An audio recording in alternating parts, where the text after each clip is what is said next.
Boa noite, novamente. Então, eu vou compor a mesa. Vou chamar o professor Tiago Madeira, da Universidade Estadual de Goiás.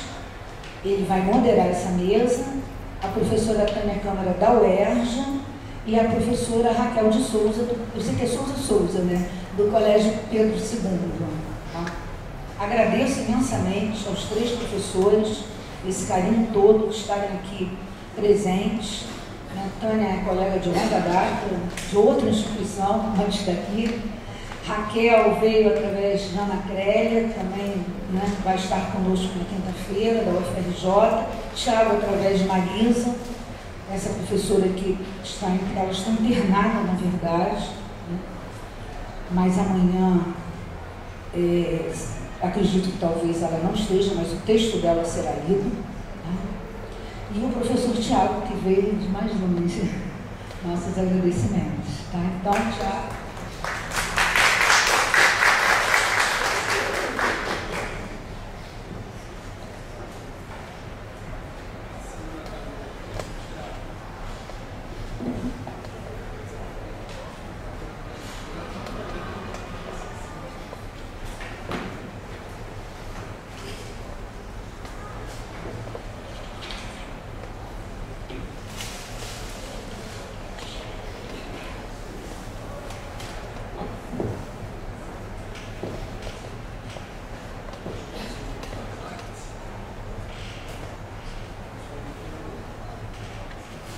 Pessoal, boa noite a todos e a todas. Agradecer imensamente à professora Regina por me permitir fazer parte de um evento tão especial como esse. Né? Falo aqui em público aquilo que eu já disse no particular. É muito bom percebermos que existem pessoas pensando a literatura, pensando a literatura infantil, juvenil e, acima de tudo, pensando no ensino de literatura de uma forma tão responsável como a que eu tenho visto aqui no evento. Estou muito feliz mesmo de poder participar desse primeiro encontro, espero que sejam vários. Tá?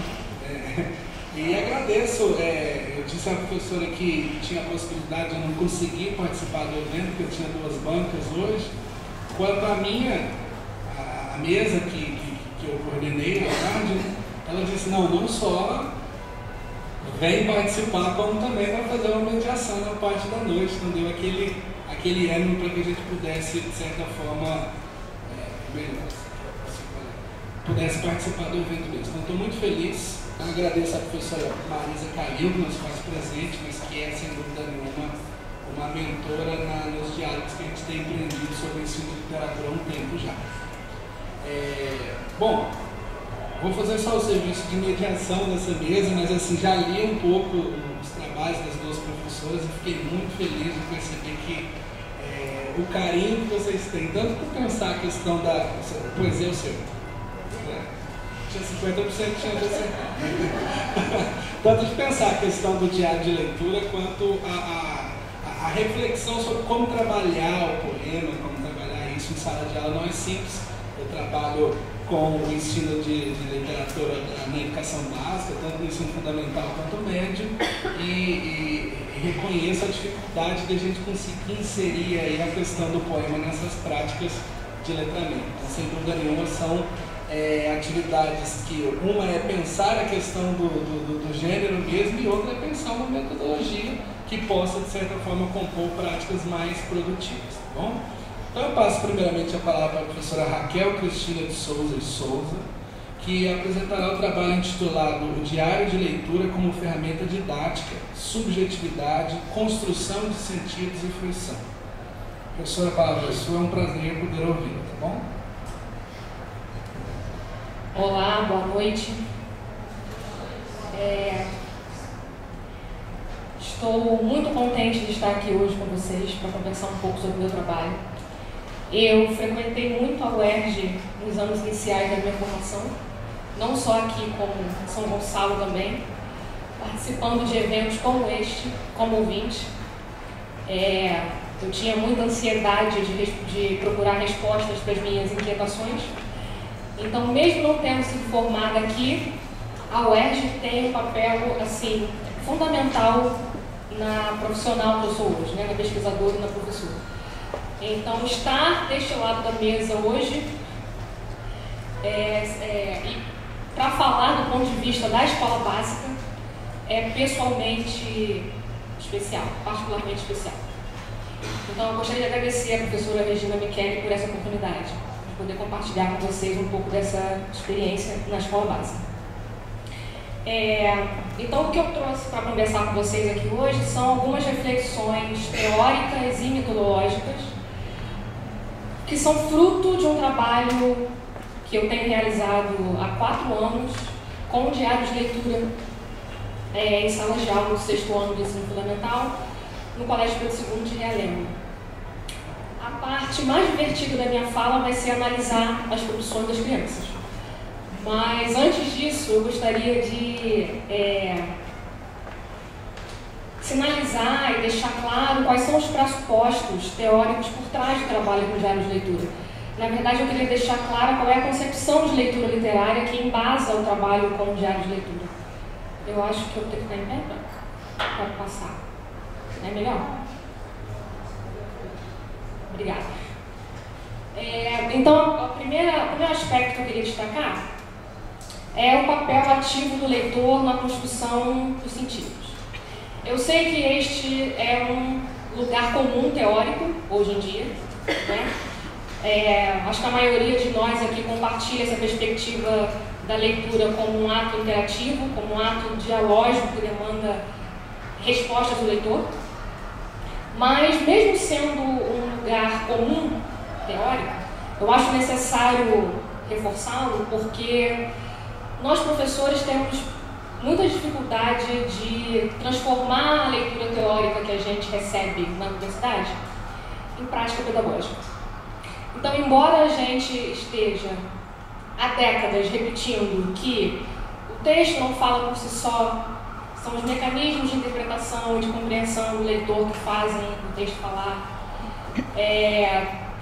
o texto não pré-existe a leitura, é a ação cognitiva e afetiva do leitor que dá materialidade ao texto. Embora nós estejamos repetindo isso há muito tempo, é muito comum que na nossa sala de aula o único leitor que exista seja nós mesmos. Então eu acho que é importante dizer isso mais uma vez. O outro ponto ali é o investimento subjetivo do leitor como necessidade funcional da leitura literária. E eu queria sublinhar a necessidade funcional. Quando a Annie Roussel usa esse termo, e eu concordo com ela está querendo dizer que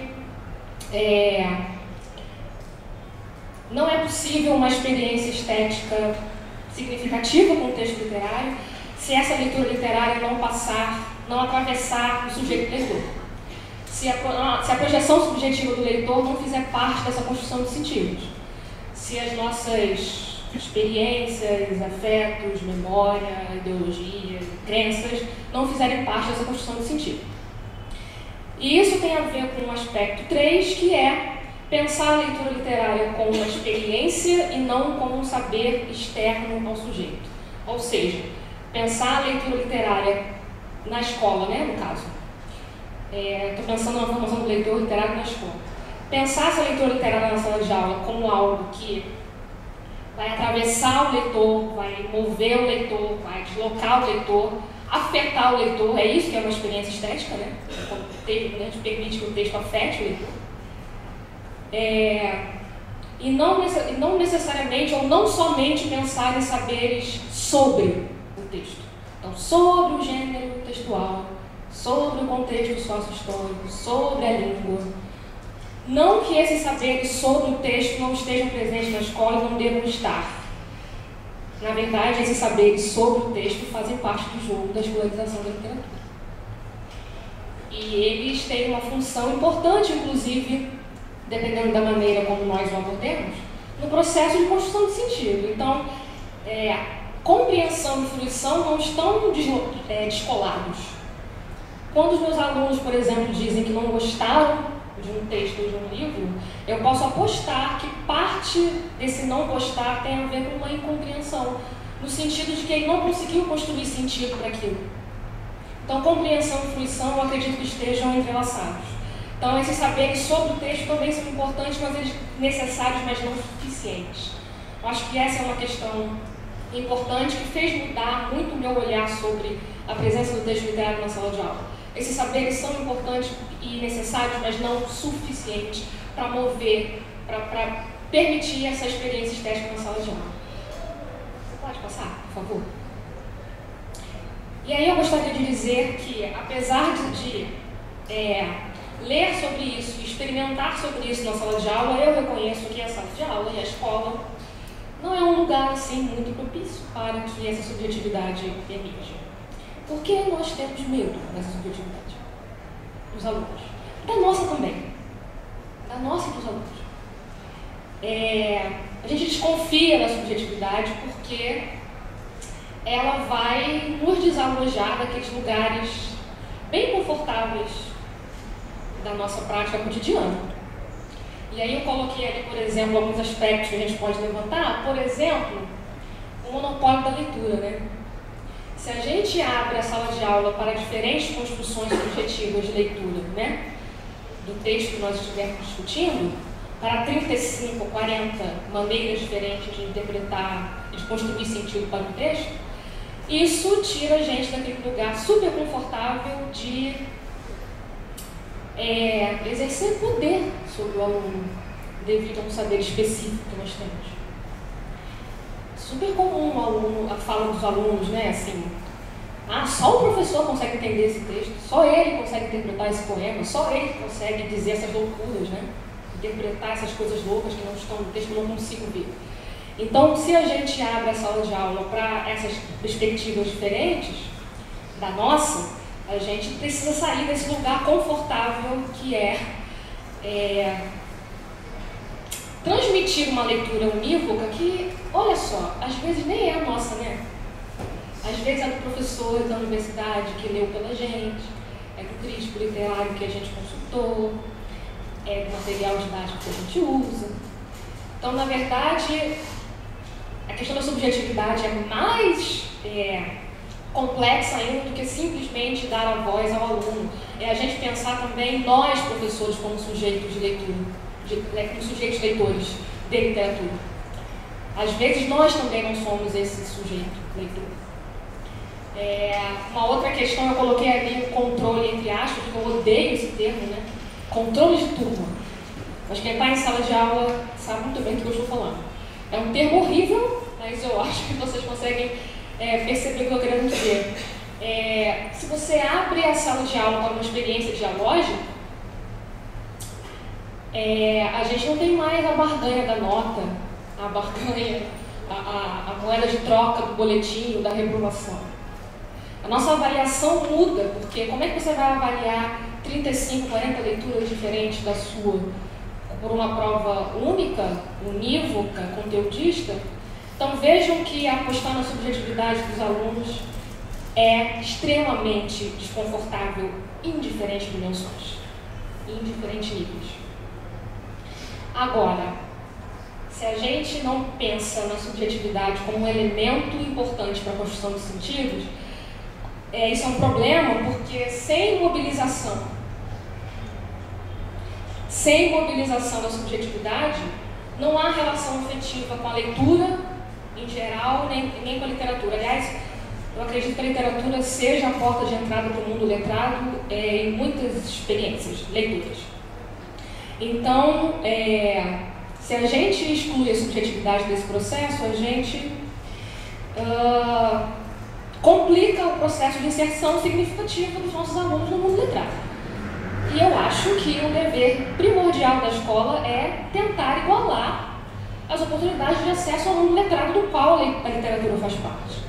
E a leitura literária ainda é privilégio de classe. Eu conversava, ele nem está aqui, eu estava conversando com um colega que trabalha em Belfort Roxo, no estado, ele falando das agruras dele em conseguir colocar seus projetos em prática, como é difícil mobilizar os alunos para ler literatura. E eu não estou falando de literatura só canônica ou legitimada, eu estou falando da experiência de ler ficção. Ainda é privilégio de classe, porque a essa classe privilegiada tem acesso à literatura por meio do afeto. Então, quando a gente na escola ignora a dimensão afetiva da leitura literária, nós não estamos contribuindo para cumprir esse papel de democratizar o acesso à leitura. Bom, pode passar, por favor. E aí, finalmente, eu chego no tal do diário de leitura.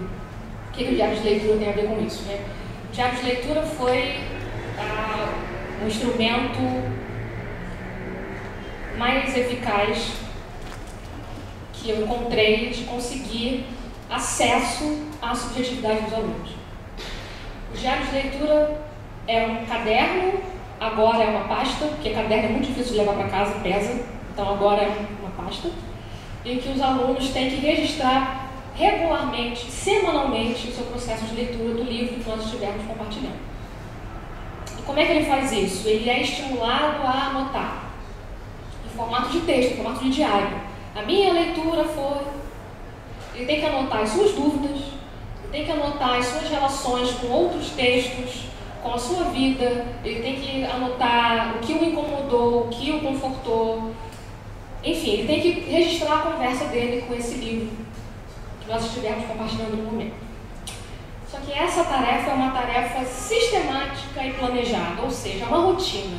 Toda semana ele lê sozinho, toda semana ele escreve no diário sozinho, e toda semana nós conversamos sobre o que ele escreveu no diário. Então, as aulas de literatura são conversas literárias, esse é um termo da Bajur. Então, toda semana nós conversamos sobre o texto e eles já preparam a sala para esse momento. A sala muda nesse dia. Os pais doaram travesseiros, almofadas, tapetes e emborrachados, e aí, antes de eu chegar, eles preparam a sala para essa conversa. E a aula é uma aula a partir do que eles registraram. Bastante desestabilizador, porque não há um plano de aula. O que há é um professor, uma professora no caso, que também é um sujeito leitor, mais experiente, evidentemente, com objetivos pedagógicos, mas também uma leitora, que vai compartilhar a sua leitura com os alunos. E essa conversa não parte, evidentemente, da minha leitura, parte da leitura que eles fizeram, das anotações que eles fizeram. Então, as aulas nunca são iguais, em cada turma que eu entro é uma aula diferente, porque em cada turma os registros foram diferentes. E essa parte do compartilhamento é muito importante, porque é nesse momento que os alunos que são leitores mais frágeis, se beneficiam das competências dos leitores mais competentes. Porque é nesse momento que eles colocam a leitura deles em movimento. Eles, sem saber, eles estão expondo o processo de leitura deles para os outros, né? Então tem esse processo regular de ler sozinho, registrar sozinho, conversar e registrar de novo, que dura um mês e meio. E no final eles são convidados a materializar, a concretizar algumas reficcionalizações, que é um termo do Langlade, que é um pesquisador francês. A reficcionalização é um procedimento cognitivo, que é automático em nós que somos leitores fluentes e autônomos de literatura. Ele chama de reficcionalização esse processo da gente preencher os vazios do texto, programados ou não. É a resposta que nós leitores, que o nosso imaginário de leitor dá às demandas do texto. Nós fazemos isso de muitas maneiras. Quando a gente visualiza, por exemplo, a descrição de uma cena, nós estamos reficcionalizando esse texto. Aliás, é por isso que a gente costuma odiar os filmes, exatamente, porque eles reficcionalizam de maneira diferente da maneira como nós reficcionalizamos. Quando a gente julga um personagem, quando a gente vai contar a história do livro para alguém, e aí a gente dá destaque para um personagem secundário, que não tem participação quase nenhuma no enredo, mas é o destaque que nós demos, porque foi a leitura que nós fizemos. Isso é reficcionalizar também. Então, o que eu peço para os alunos é que eles concretizem essa reficcionalização, que a gente faz automaticamente enquanto nós lemos, em um material verbal ou não verbal. E é exatamente isso que a gente vai ver agora. Eu trouxe algumas dessas reficcionalizações para analisar com vocês, e aí eu queria deixar fazer duas ressalvas. A primeira é que essas produções todas não são produções espontâneas no sentido de que são alunos incríveis que leram um livro sozinhos e fizeram essa maravilhosidade. Não é. Isso aí é o final do processo que dura 1 mês e meio, de discussão, de escrita e de conversa. A outra ressalva que eu queria fazer é porque pode parecer, quando a gente fala de projeção da subjetividade, que nós estamos falando do império absoluto do eu, né? de uma atitude impressionista, de que é uma conversa que cada um fala o que quer. E eu queria mostrar com esses exemplos aqui que não é isso. O que eu gostaria de deixar claro a partir desses exemplos aqui é, na verdade, como a subjetividade é motor para a compreensão e para a fruição. De como a subjetividade se torna um elemento efetivamente necessário e profícuo para eles estabelecerem uma relação com o texto que eles estão lendo. Então, esse primeiro exemplo aqui, por exemplo, esse exemplo aqui, não sei se vocês conseguem ver nitidamente, mas eu coloquei lado a lado porque são 2 exemplos para livros diferentes, mas que demonstram como a postura implicada do sujeito, ou seja, essa postura do leitor que se projeta no texto, interfere de maneira diferente na construção do sentido no nível narrativo. Então, nesse primeiro exemplo aqui, o leitor decidiu ilustrar uma passagem do texto que não estava ilustrada. Então, ele está dando forma a algo que ele visualizou. Essa cena que ele desenhou, que ele ilustrou, é a cena do livro Comandante Russi, em que a família está atravessando um campo para fugir da guerra, a mãe e os filhos pequenos. E esses filhos pequenos nunca viram a morte, é a primeira vez que eles veem a morte, mas eles não entendem que é a morte, então eles acham que as pessoas estão dormindo. E essa foi a cena que mobilizou a sensibilidade desse leitor, então ele quis registrar esta cena. E ele escreve lá em cima, não dá para ler, mas ele escreve o processo criativo dele, e ele diz: eu só pintei o sangue de vermelho, porque eu queria provocar o mesmo impacto que eu senti quando imaginei a cena. Então ele ainda deixou a professora muito feliz, porque ele está associando que uma forma gera sentido, gera um efeito de sentido. Então aqui ele criou uma imagem para um texto verbal. E do outro lado é um poema que uma leitora fez para o livro A Onda, da Suzy Lee, que é, quem conhece, né, é uma narrativa não verbal, só por imagens, e aqui a leitora faz o contrário. Agora ela cria um texto verbal para um texto que era somente visual.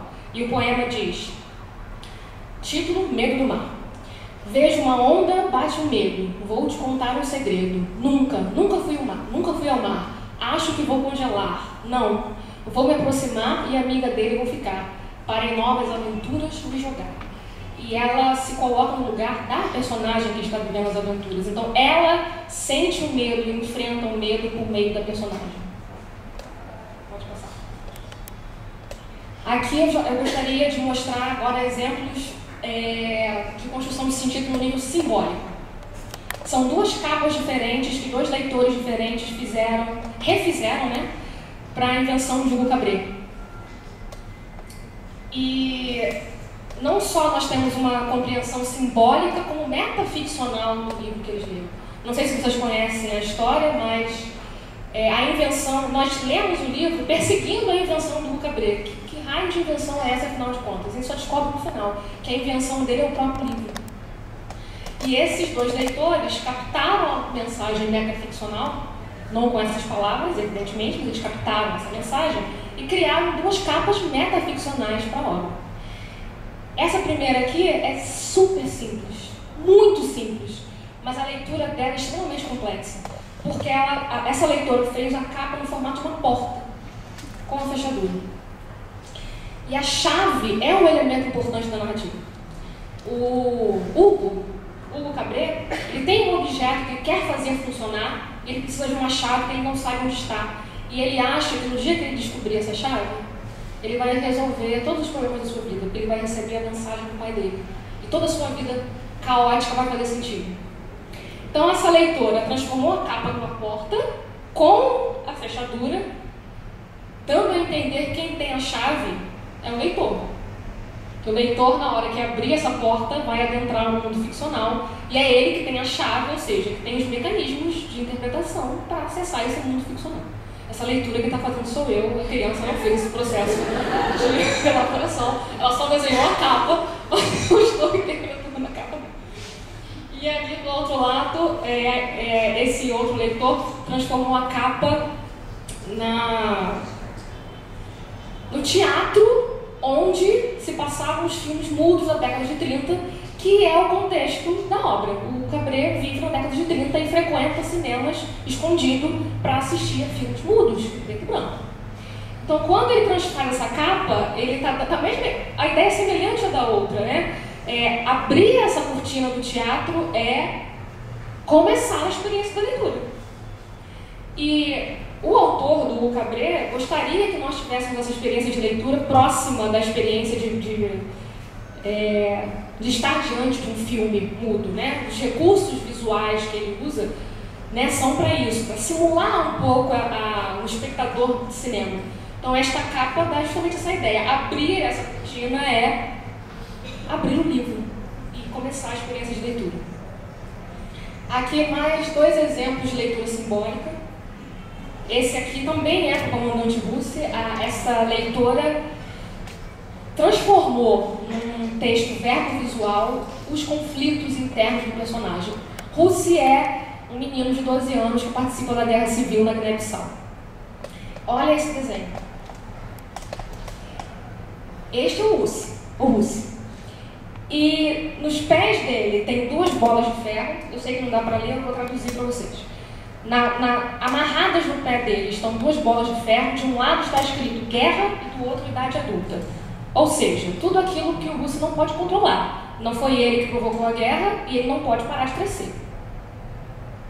Em uma das mãos que ele já soltou, 3 bolas de gás. Em uma delas está escrito infância, na outra está escrito felicidade e na outra está escrito bicicleta. Então são as coisas que ele teve que deixar ir por causa da guerra e por causa do amadurecimento precoce. Ele teve que deixar ir. De novo, tá, gente? Sou eu interpretando o desenho da criança. E na outra mão, ainda seguro, ou seja, ele pode escolher soltar ou não, tristeza, insegurança e responsabilidade. Ele vai soltar essas bolas ou não vai soltar essas bolas? Esse é o grande conflito desse menino de 12 anos na guerra. Uma leitura simbólica extremamente complexa que mostra muitas camadas de leitura. Do outro lado, é um poema. Eu não vou dizer qual é o livro, não. Vamos ver se vocês conseguem descobrir. O poema diz: título Destino. Tecer e decidir, tecer e controlar, com o tecido da vida vamos trabalhar. Do destino. Ah, que idiota, eu coloquei em cima. Poxa vida, não era pra ter feito isso. Do destino não se pode escapar, do destino você não vai se livrar, tecer e decidir, tecer e controlar, com o tecido da vida vamos trabalhar. Se não tivesse escrito que era sobre a Odisseia, talvez vocês não adivinhassem assim tão prontamente. A leitura que ela faz, o aspecto que essa leitura pegou da obra é o seu sentido simbólico por trás das aventuras, que é o embate entre livre-arbítrio e destino. E quando ela começa e termina o poema da mesma maneira, né, fazendo um círculo, é como se ela não desse a resposta, né? Ela também não sabe a resposta. Porque tecer e decidir, ok, temos controle sobre a nossa vida. Do destino não se pode escapar, então, afinal de contas, é livre-arbítrio ou não é livre-arbítrio? E a imagem do tecer, né? Da vida como um tecido, que está relacionada diretamente à personagem da Penélope. Então, ela se projeta em uma das personagens para fazer uma leitura simbólica de um dos temas que perpassa a obra. Aqui eu vou passar direto para o outro, para eu não perder, né, muito tempo. Também é sobre Ruth Rocha contra a Odisseia. Esse poema tem uma característica que eu gostaria de destacar, que vocês vão perceber que há muitos problemas de forma, há problemas de língua, de uso da língua ali. Tem um conectivo que não cabe, tem problema no uso dos tempos verbais, a divisão dos versos não está boa, possivelmente tem a ver com a dificuldade de delimitar frases. Então a gente vai perceber que o ritmo do poema está quebrado porque ela não dividiu de maneira produtiva. Agora, do ponto de vista da relação de sentido e relação afetiva que ela estabeleceu com o livro, é uma coisa absolutamente fantástica. Porque o poema dela diz: muitas famílias se separam igual a minha. Você fica triste sozinha até que seu pai foi lutar e te deixou para lá. A tristeza aumenta ao ver as fotos e relembrar um passado tão triste que dá vontade de se exilar. Essa menina não se identificou com o herói Ulisses. Mesmo Ulisses sendo um herói falho, o personagem com o qual ela se identificou foi com Telêmaco, que é o filho que fica enquanto o pai vai lutar. Então o livro inteiro é sobre as aventuras de Ulisses, mas o personagem que mobilizou a sensibilidade dela foi o Telêmaco. Ela é o Telêmaco esperando o pai voltar. E ela usou aquele lutar ali com duplo sentido, né? Ulisses foi lutar na guerra. E o pai dela provavelmente saiu de casa para lutar por uma vida muito melhor. Estou deduzindo, não sei. Deve ser isso. E tem um verbo aqui que não faz parte do vocabulário dessa menina, de uma criança de 11 anos, que é o verbo exilar, mas que estava no texto. E ela está ressignificando, porque no original é o Ulisses que se exila. E aqui ela ressignifica isso para dizer que ela gostaria de se exilar de tanta tristeza que ela sente pela ausência do pai. Estou terminando. Essa aqui é muito bom. Uma aluna repetente, tá? Repetente, em português. O poema dela é também sobre onda, da Suzy Lee. O poema diz: o mar. Menina, menina, tome cuidado. O mar é como a vida. Você pode parar para vê-lo, mas ele não para te ver. Esse poema ela fez depois da leitura concluída, mas ela aproveitou no poema dela a leitura que nós tínhamos feito antes de um poema do Paulo Leminski, que não tem título, mas que começa com aqui. Aqui, nesta pedra, alguém sentou olhando o mar. O mar não parou para ser olhado. Foi mar para tudo quanto é lado. Ela aproveitou a leitura do Leminski como um mote explicativo para o que acontece com a menina no livro Onda. Tem uma cena específica da menina levando um caixote, né, da onda. E quando ela leva esse caixote, a onda avança na margem do livro e se espraia pela página dupla, né? É uma cena muito bonita, inclusive. Então essa cena da menina levando o caixote, que ela entende como uma pernada da vida, né? E você não pode parar para ver a vida passar, é isso que ela está querendo dizer, porque a vida te atropela, como o mar atropelou a menina. Então ela usou a leitura do poema que nós lemos em sala, e a partir da leitura do outro poema, ela ressignificou a leitura de Onda. Pode passar. Esse daqui também é outro exemplo de leitura de como a intertextualidade, como a construção de sentido intertextual também é atravessada pela subjetividade. É um livro chamado Uma Maré de Desejos. A protagonista, Sergiana, é uma menina moradora do Complexo da Maré, que mal chegou na favela, não entende muito bem aquele mundo, ela é negra, ela quer gostar do cabelo crespo dela, mas a tia não deixa, então tem todo um conflito identitário na obra, e nós lemos Meus 8 Anos, do Casimiro de Abreu também, na sala de aula, e a menina faz esse poema para o livro. Em uma infância triste, ela teve que viver, e talvez final feliz não vai ter. Sonhos simples e felizes, realidade dura e sofrida. Certeza que nunca sentiu saudade da sua infância querida. E ela coloca o infância querida entre aspas, porque ela está fazendo relação direta com o poema que nós lemos em sala. E é uma retomada irônica, porque a vida da Sergiana tem zero de idealização comparado ao poema que ela leu em sala. Então ela está reconhecendo que a infância não é assim. Então não é sempre incrível e idealizada. Pode passar. Por último, não dá para ver muito bem, mas, de novo, a questão da intertextualidade. Nós lemos o poema do Haroldo de Campos, poema concreto, e esse menino ficou tão mobilizado e impactado pela questão da forma que ele tentou reproduzir a forma no seu próprio poema, também sobre o livro da Suzy Lee. As ondas chegam, as ondas partem, as ondas vão, as ondas voltam. As ondas sempre seguem uma rotina. Elas retornam e se chocam. E o interessante é que existe um movimento das ondas no poema dele, e justamente na estrofe que quebra o padrão é a estrofe que ele fala da rotina. E no final, esse verso isolado do chocam, para mostrar a impetuosidade das ondas, é um verso isolado, contrasta com o ritmo regular que ele tentou dar antes também para a forma do poema. Pode passar.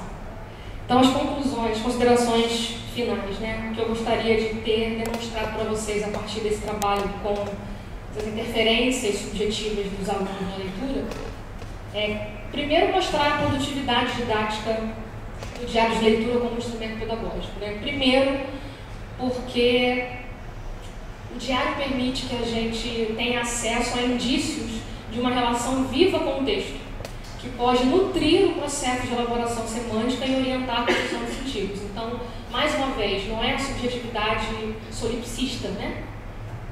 do império do eu. Não é isso. É estimular a projeção subjetiva para construir sentidos e para construir uma relação afetiva com o texto. O diário se torna um aliado na construção de saberes textuais, intertextuais e simbólicos, cria uma relação pessoal e afetiva com a leitura, com a literatura, e exige de nós uma mudança na forma de avaliar e conceber a aprendizagem.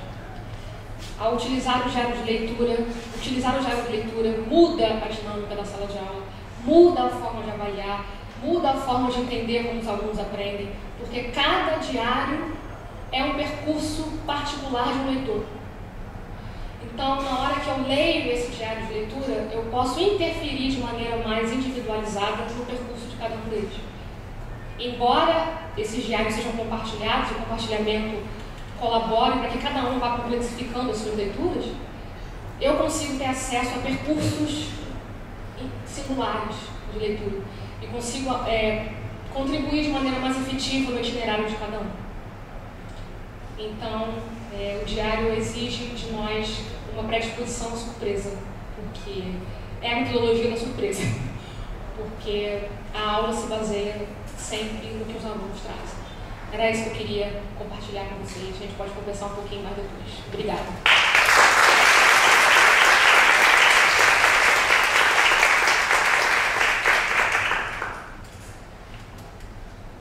Professora, fascinante o seu trabalho. Tem várias perguntas, vou deixar para o final. É muito bacana ver uma experiência como essa, né? Para além dessa questão da subjetividade e essa questão da singularidade que tem que ser levada em consideração. Eu pessoalmente acho que a primeira coisa que a gente tem que ter uma forma muito clara quando vai trabalhar literatura em sala de aula é uma concepção de leitura. E a sua concepção de leitura é a minha também. Fiquei muito feliz de te ouvir dizer aí algumas palavras que demonstram mais ou menos uma inclinação teórica importante para a gente pensar em literatura em sala. Obrigado. Passo agora a palavra para a professora Tânia Maria Nunes de Lima, Câmara. Um trabalho Poesia na Sala de Aula, por que não? Bom, boa noite a todos. Em primeiro lugar, agradecer a Regina o convite de participar, né, como conferencista de um evento tão importante e que se faz assim, extremamente necessário aqui na UERJ, para marcar justamente o nosso lugar, o valor que nós efetivamente damos à literatura infantil e juvenil, seja relacionada ou não ao ensino. Então, muito obrigada, Regina, por essa oportunidade de dividir com os colegas aqui na mesa. Bom, a minha fala, de onde eu falo? Eu sou professora de língua portuguesa, eu não sou professora de literatura. Assim como a Rosa Rich falou de manhã, que eu não pude estar presente, porque eu estava dando aula na pós-graduação, mas a Cláudia, na nossa conversa, que deu uma informação extremamente importante. Então, assim como a Rosa Rich, eu tive o prazer de passar por diferentes níveis de ensino. Então, eu fui professora do Fundamental 1, só no Filho Educação Infantil, e não alfabetizei. Quer dizer, tem essa lacuna. Mas fui professora do Fundamental 1, do Fundamental 2, do ensino médio, durante um tempão, e agora na universidade. E sempre trabalhei em escola pública, embora tenha tido uma trajetória também na escola particular, mas a escola pública sempre foi o meu local de trabalho. E hoje em dia eu termino praticamente a minha carreira como profissional da mesma maneira como eu comecei, porque eu comecei na escola pública e estou terminando na universidade pública. E isso me dá, assim, um prazer muito grande. E aí, por conta de ser professora de língua portuguesa, eu vou falar desse lugar, né? Uma professora de língua portuguesa que sempre procura trabalhar suas pesquisas, e tanto é que eu faço parte do grupo da Ampol, de leitura e literatura infantil e juvenil, e sinto assim um prazer imenso de ter contato com aquele grupo todo, com os meus colegas, diferentes universidades, e vendo assim os olhares diferentes que nós trazemos, porque no grupo eu acho que somos só 2 ou 3 pessoas que somos de língua portuguesa, acho que os outros todos são 3, né? 2 ou 3, a minha dúvida é essa. 2 ou 3 pessoas que fazem, então trazem o olhar da leitura efetivamente como trabalho de sala de aula. Então, é essa a minha questão. Então, eu pensei, né, justamente por conta dessa minha experiência, e o dia a dia vem me mostrando, e o contato com netos, né, no ensino fundamental 2 e tal, de que qual é o espaço? Por que a poesia não se faz presente na sala de aula? Então eu não fiz aqui levantamento de obras didáticas, de livros didáticos, mas em cima de uma memória que eu tenho, até um trabalho com disciplinas eletivas aqui na UERJ, leitura e ensino, oficina de preparação de material didático, que de uma certa maneira a gente trabalha com esses livros didáticos, eu vejo que a poesia realmente não tem o espaço que efetivamente ela precisa ter. Tá? Então foi esse incômodo que me fez trazer hoje para um momento assim de reflexão, de nós tentarmos buscar um caminho para resgatar esse gênero, né, dentro da sala de aula. E foi assim muito interessante a fala da Raquel, porque já tem, junto aos alunos dela, lá do Colégio Pedro II, e aí eu também vou falar do Pedro II como aluna, e aí que por conta desse espaço da literatura, como um elemento mobilizador do poema, da poesia, como um mobilizador da sensibilidade e do instrumento de tecer conteúdos que se interpenetram, se interrelacionam. Então, pode passar. Então a gente tem, né, no primeiro momento, essa questão da língua materna. Quer dizer, nós não adquirimos a língua materna somente conhecendo seu vocabulário, a estrutura gramatical. O que efetivamente acontece é o trabalho com os textos. Né? Então, estão aí os parâmetros curriculares nacionais, desde 1997, e agora está a Base Nacional Curricular Comum, também ratificando esse papel do texto como lugar específico, como lugar de destaque na sala de aula. Então, aí a questão, eu tirei um fragmento aí do Bakhtin, trazido pela Beth Bright. Bom, para tanto... Ai, meu Deus do céu.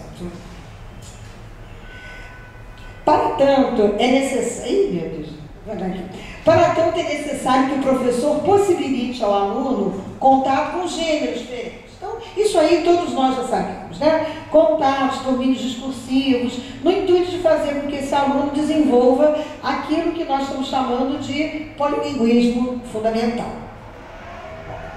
E aí, nós chegamos, pode passar, Cláudia, por favor. Já passou? E aí nós chegamos ao seguinte ponto. Assim, nas aulas de língua portuguesa, mas não em princípio exclusivamente nelas, o texto constitui início e fim de cada momento do processo de aprendizagem. Quer dizer, deveria ser. Né?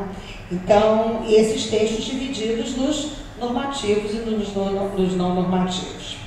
Então, no dizer do Torreira, 1993, a tese de doutorado sobre a elaboração do parágrafo, no primeiro, nos normativos, nós temos lá os bem comportados, aqueles textos referenciais, responsáveis pela informação.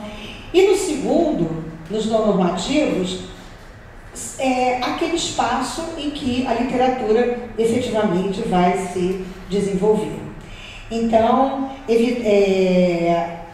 você tem a ruptura, muitas vezes, né, com determinados procedimentos, com determinadas normas gramaticais, com vistas à produção de sentido.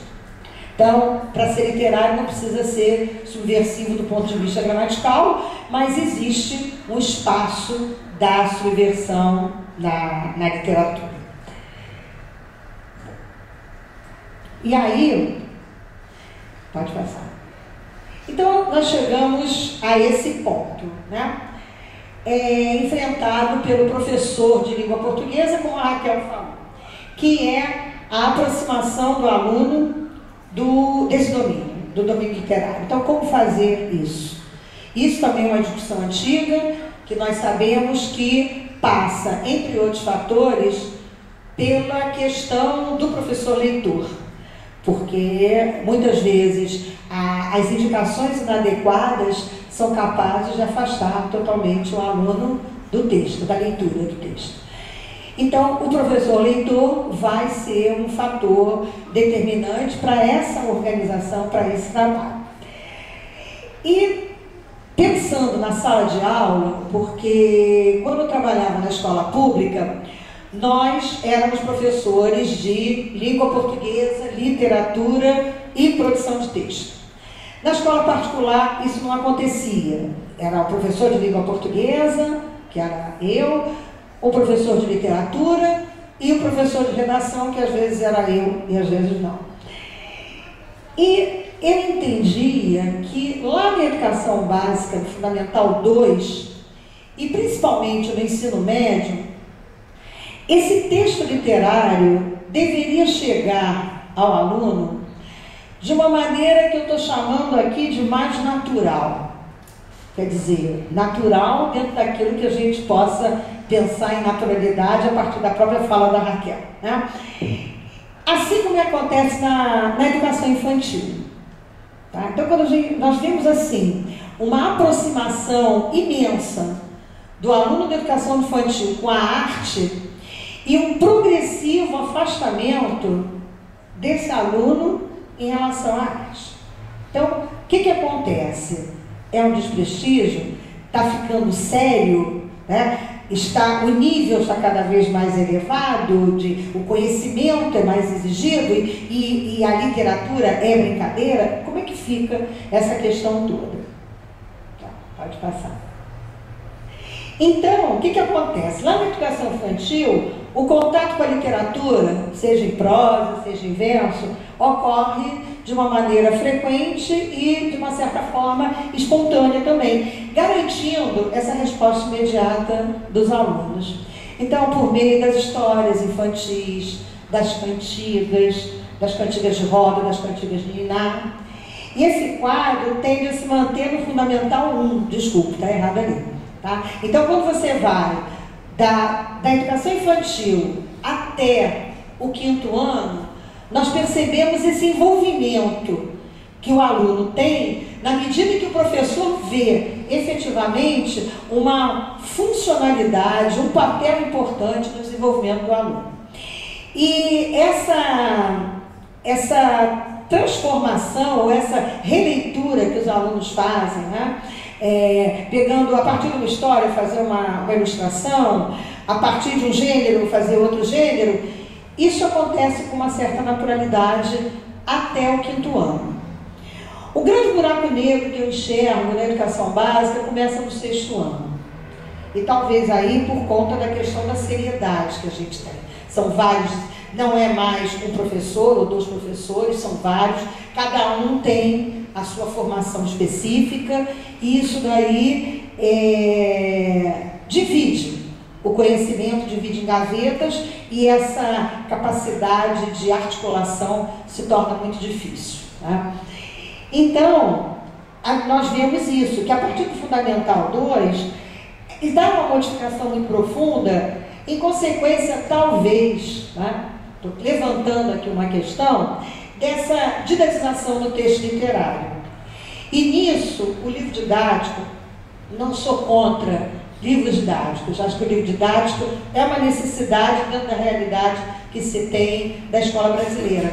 Mas o professor poderia, né, atuar de uma maneira mais efetiva, mais criativa no trabalho com o livro didático. O livro didático, se a gente for pensar em tiragem nacional, nós não temos condição de chegar a um nível, né, de especificação tão grande para um determinado grupo de alunos. E só o professor pode fazer isso com os seus, né, de ver de que maneira aquele conteúdo pode ser apresentado, ampliado de uma maneira diferente. E é isso, exatamente, que, no caso do gênero poema, o PCN apresenta como forma de trabalhar, como gênero a ser trabalhado, mas que, na minha visão, o livro didático não deixa, né, não permite que esse estudo efetivamente se dê, esse trabalho com o poema efetivamente se dê. Pode passar. No ensino médio, então, é que eu acho que a coisa se complica de vez. Porque muitas vezes nós não temos, o texto é totalmente dispensável dentro da aula de literatura, porque o que vale justamente é o trabalho com os estilos de época, dessa forma, né? Os hipérbatos barrocos, os pastores árcades, um pastorinho aqui, uma fontezinha ali, um carneirinho acolá, né? Seria aí a caracterização do arcadismo, os amores impossíveis, românticos, a suprema forma parnasiana e a mudança de paradigma dos modernistas, por exemplo. E aquela relação de autor-obra, em que se aparece Olavo Bilac, só pode ser parnasiano, quando a gente sabe que Olavo Bilac também tem poemas, tem traços em poemas de romantismo. Então, é um estudo em que o texto perde totalmente o valor. Pode passar. Bom, e aí, por conta desse quadro todo, eu me fiz essa pergunta: será que é esse o propósito dos estudos da literatura? Literatura é isso? Né? É você ter o livro perguntando, no caso de um poema, número de sílabas, as sílabas tônicas, quantos versos tem a estrofe, é isso também, mas não é só isso. E essa questão, então, que é o que eu percebo que se deixa a desejar nesse trabalho.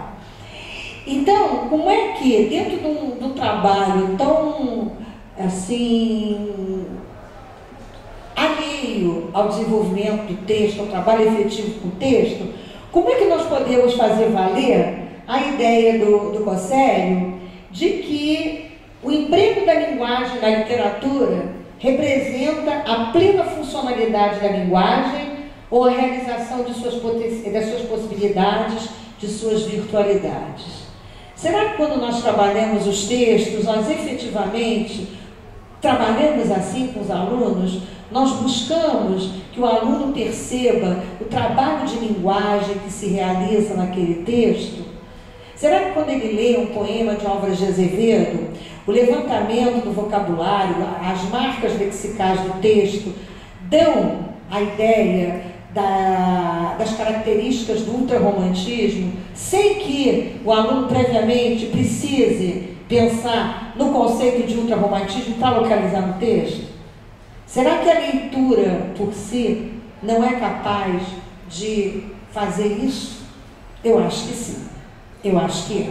Então, é mais uma questão mesmo metodológica, de como a literatura está sendo levada para a sala de aula. Bom, então, por aí, né, embora o prazer do texto não seja um valor exclusivo da literatura, ele é, sem dúvida, um dos seus valores, o que faz com que o prazer passe pelo prazer de pensar. O leitor cujo envolvimento decorre do prazer de deixar-se envolver, ou no dizer de Barthes, o corpo de fruição. Eu não chego nem a pensar em corpo de fruição em termos de realidade de sala de aula, não. Eu acho que me contento com o gostar de ler. O fazer da leitura uma atividade de preenchimento dos seus momentos de lazer. Né? Como a gente, olhando aqui na plateia, a gente vê que muitos dos fazem, né? Quando tem os seus tempos livres. Tá? Pode passar. Então, o que ocorre com frequência nas salas de aula está muito distante desse envolvimento que, de certa forma, se espera. E aí, eu me apoio em Debus, Basso e Bortolotto, quando elas dizem que, a partir de uma avaliação de Averbuch, que a poesia, sobretudo, caracterizava como território de inventividade, tornou-se efetivamente espaço onde a criatividade entrava em colapso, a nulidade se efetivava. Então, segundo a autora, a tal realidade se devesse ao aspecto de gratuidade da poesia. E é aí que talvez esteja uma resposta à pouca frequência do trabalho com poesia em sala de aula. Talvez por desconhecimento, por uma série de fatores que não cabe aqui avaliar, essa gratuidade, a poesia serve para quê? O romance, a gente atribui um significado, atribuímos um significado ao conto, atribuímos um significado à crônica, mas o poema, o que é um poema? Só porque tem rima? Não é só porque tem, é porque tem rima também, mas não é só por isso. Pode passar. Aí, visitando o verbete poesia no dicionário Wise, nós temos lá poesia, arte de compor ou escrever versos. Ok. Composição em versos, geralmente com associações harmoniosas de palavras, ritmos e imagens. Tudo bem. Poder criativo, inspiração. Certo. O que desperta emoção, enlevo, sentimento de beleza, apreciação estética. Será que nós, a escola como um espaço muitas vezes único, em que o aluno pode ter acesso a esse bem, como a colega falou, o texto literário, o acesso ao texto literário ainda é privilégio de uma elite? Será que nós, como professores de educação básica, podemos impedir o aluno de ter esse acesso? Será que não digo nem honesto, mas será que nós não teríamos, assim, uma pontinha de remorso quando nós pensarmos o quanto que a poesia não estando presente na sala de aula pode ter contribuído para que todos esses significados do 6, presente no item 6, efetivamente aconteçam? Então, esse é um dos caminhos. E aí, consultando o Sorrente, 2006, eu encontrei essa passagem do Mário Quintana, da mesma idade. A criança que brinca e o poeta que faz um poema têm ambos a mesma idade mágica. E aí, eu chego assim a quase o final da minha fala. Primeiro, que realmente o professor deve se apresentar ao seu aluno como um leitor, por conta das escolhas que devem ser feitas, por conta da adequação, não vejo nem assim por idade, a questão de cronologia e maturidade leitora às vezes correspondem, às vezes não. E é justamente a capacidade, a sensibilidade do professor que vai poder fazer essa medida, estabelecer essa relação. Da onde? As atividades realizadas com textos literários em prosa devem contemplar também a poesia. E aí eu lembro de uma atividade, por conta desse envolvimento com o texto literário, que eu via que a minha colega de literatura não seguia essa linha, seguia uma outra linha mais atrelada aos estilos de época, e eu não podia adaptar, porque eu era professora de língua portuguesa. Então o que eu fazia? Eu fazia, dentro das minhas aulas, o texto literário como corpus dos trabalhos, né, das atividades a serem realizadas. Gêneros diferentes, mas o texto literário sempre presente. E aí eu também comecei a pensar assim, poxa, o aluno não lê, ele lê, não lê, como é que eu vou saber, né, se o meu aluno lê, não lê?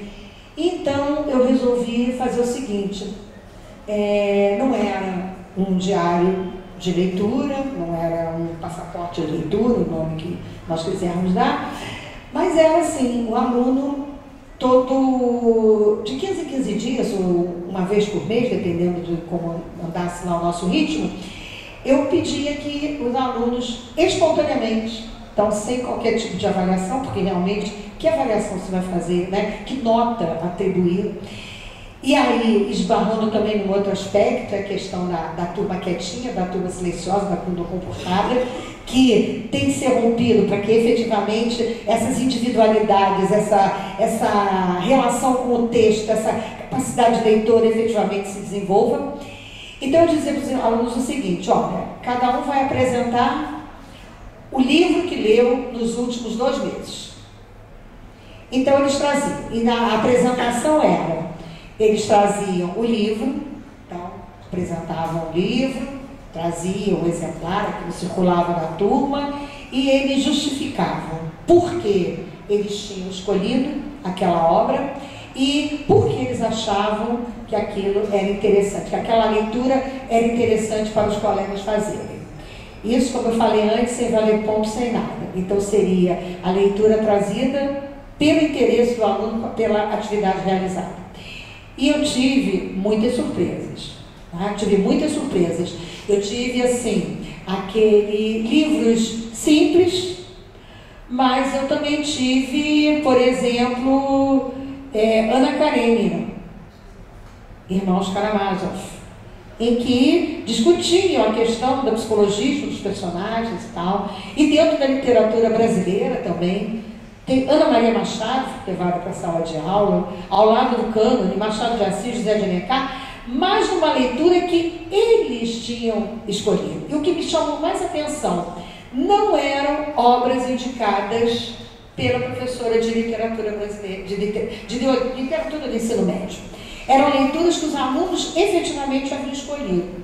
Então, dentro dessa atividade, depois aquelas leituras, aqueles livros circulavam, eles gostavam, né? E aí tem esse tipo de atividade que, no caso, os alunos elegeram, aí talvez também por uma falta de experiência minha, ou falta de atenção minha, que também não chamei atenção para a questão do texto em versos na sala de aula. Mas esse mesmo tipo de atividade pode e deve ser desenvolvido com os textos em versos.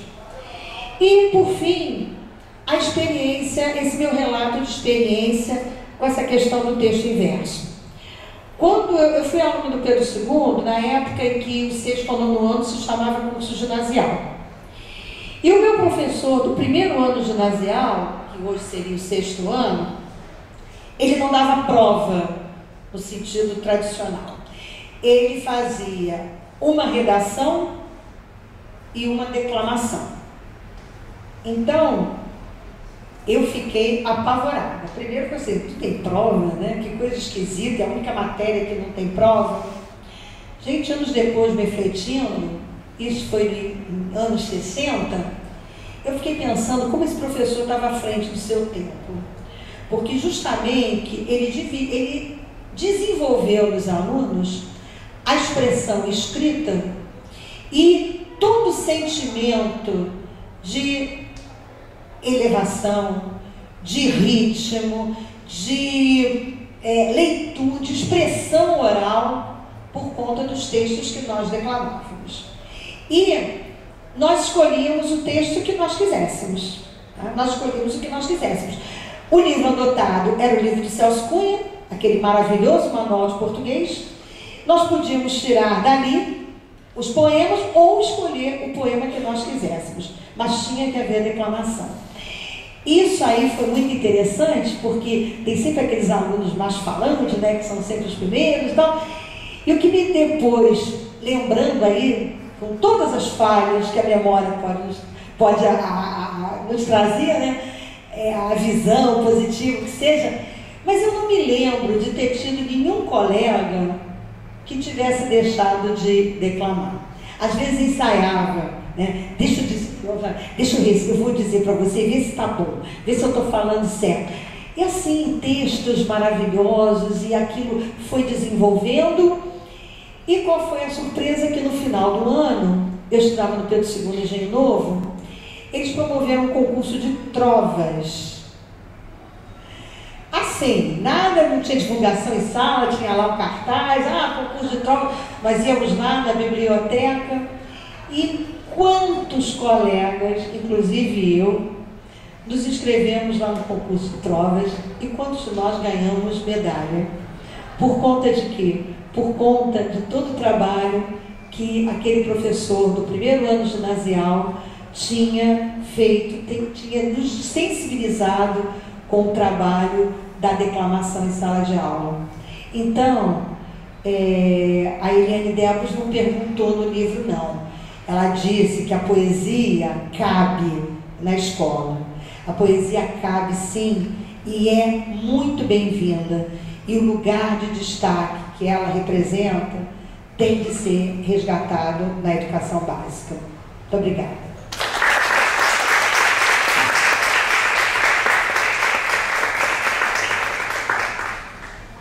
Parabéns, professora Tânia. Prazer ouvi-la também.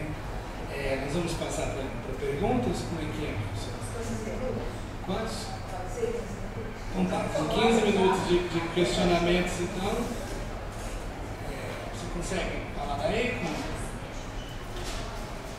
noite a todos. Eu queria fazer uma elogio para a professora Tânia, né?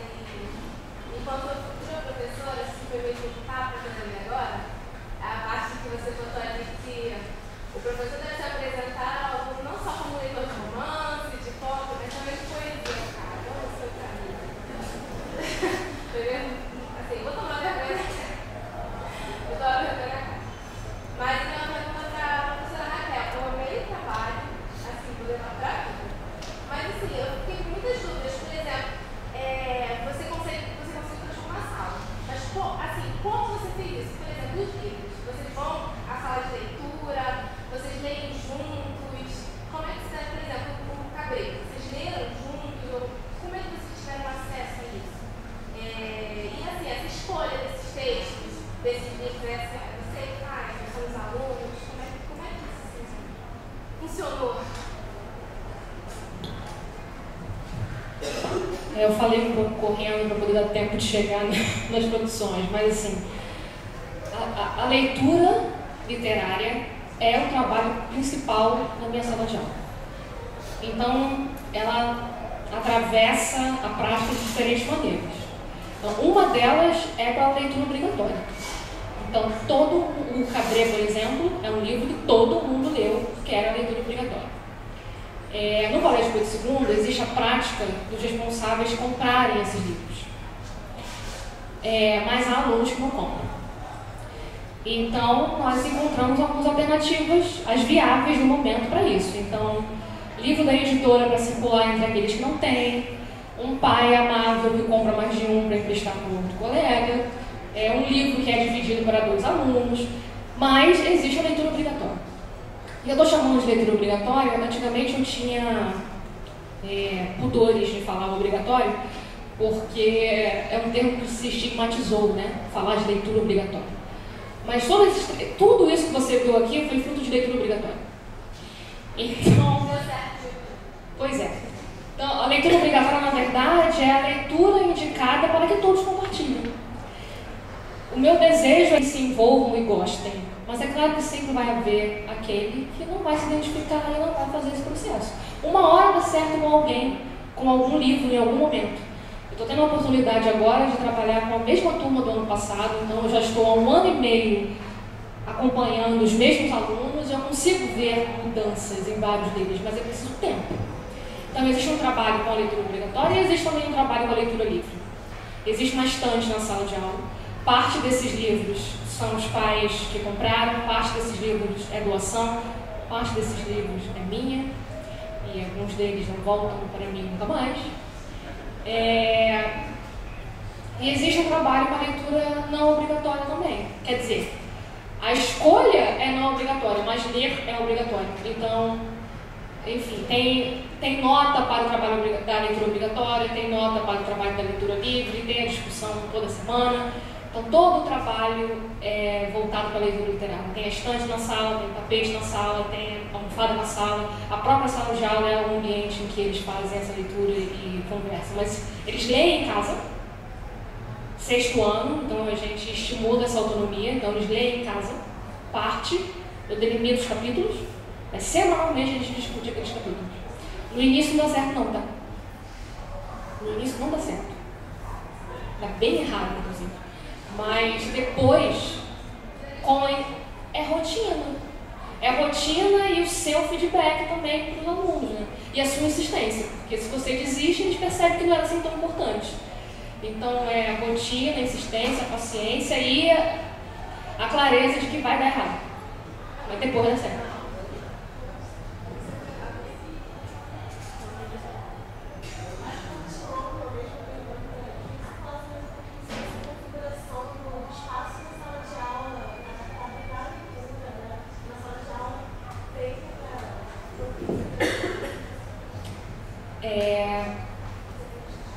Sim.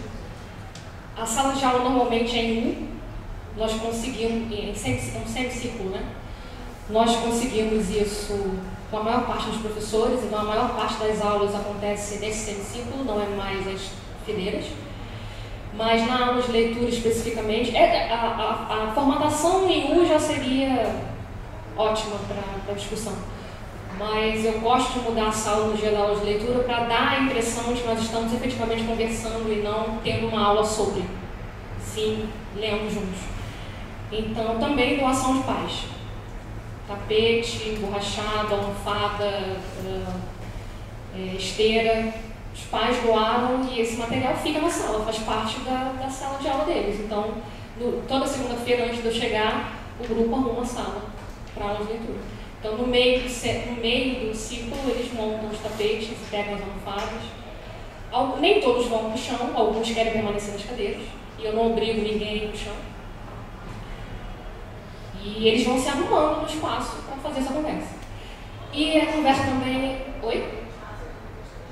E depois eles guardam. E ninguém sai da sala enquanto não arrumar de fora.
parte mais difícil do compartilhamento é saber a hora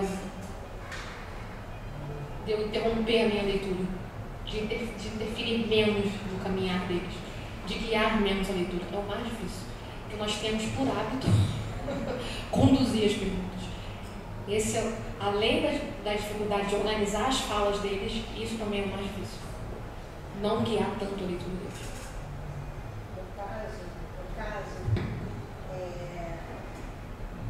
Essas atividades que eu realizei no Instituto de Educação, fiz formação de professores, porque aí os alunos, inclusive, tinham esse duplo olhar, né? Quer dizer, era ele como aluno e ele como futuro professor.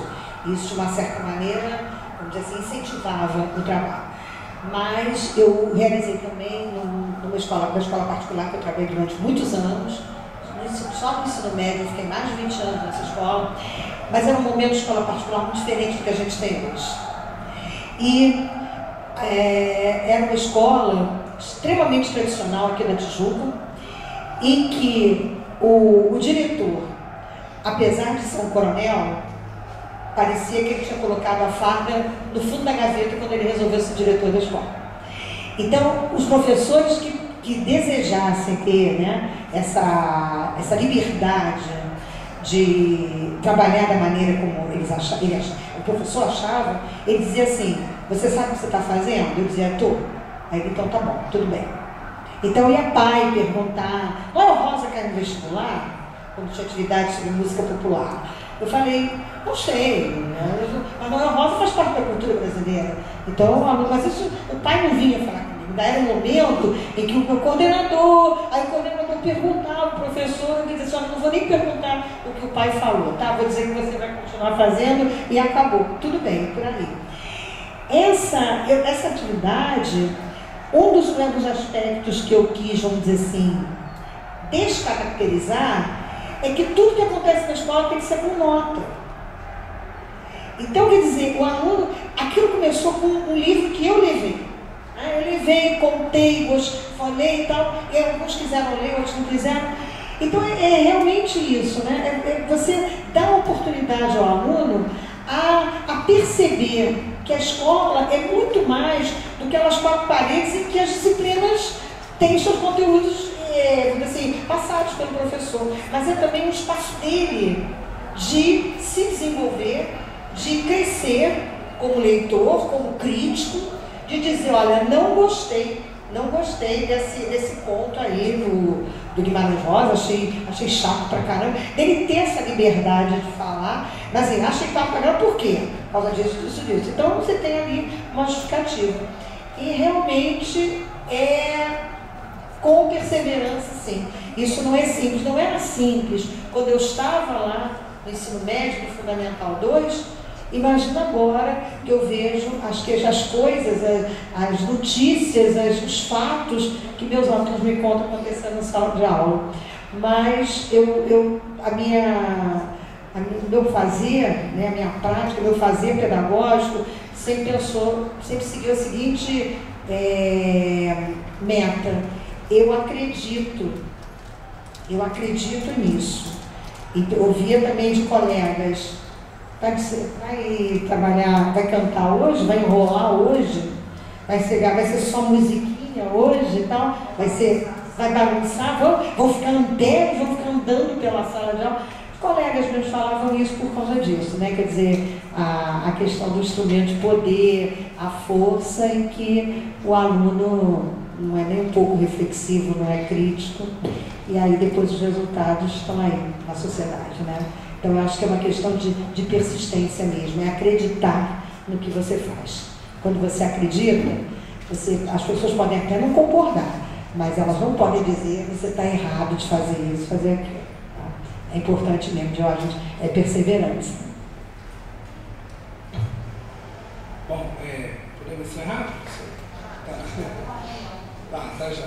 Acho que, então, primeiro agradecer a todos, né, agradecer a oportunidade de poder estar aqui entre profissionais tão bacanas. Eu acho que tem tanta coisa legal que vocês falaram aí, mas é importante a gente ver que, de certa forma, a percepção do professor leitor perpassa os dois trabalhos, né? A a questão direta ou indireta de defesa da escola pública, isso é essencial. Acho que está na moda defender a escola pública, parece interessante, mais do que nunca defender a escola pública, mas quem realmente acredita nesse projeto aí trabalha isso de uma forma um pouco mais profunda. E é bem interessante essa questão do quanto a questão da leitura prazerosa se transformou num grande equívoco, né? Que ele dói, né? Formar leitores dói, isso não é prazeroso não, assim, pode ser prazeroso, né? Paulo Freire fala isso, o aprendizado isso é da ordem da dor mesmo, é da ordem do doer, né? E aí quando a gente pensa que o processo de escolarização implica necessariamente sistematização e organização dos conhecimentos, é muito natural que expressões como leitura obrigatória seja visto de uma forma equivocada. E assim, é obrigatório, é organizado, é disciplinarizado e em alguns momentos é inclusive avaliado com nota, o que não quer dizer que não pode dar certo. Então eu acho que o processo de transgressão que as professoras apresentaram tem muito a ver com compreender-se nesse processo de escolarização a partir de um olhar um pouco mais responsável, porque eu concordo que mais do que nunca temos livros didáticos bons, embora eles não contem de tudo, é impossível o livro didático dar conta dessa variedade contextual aí, dessa diversidade dos alunos, né?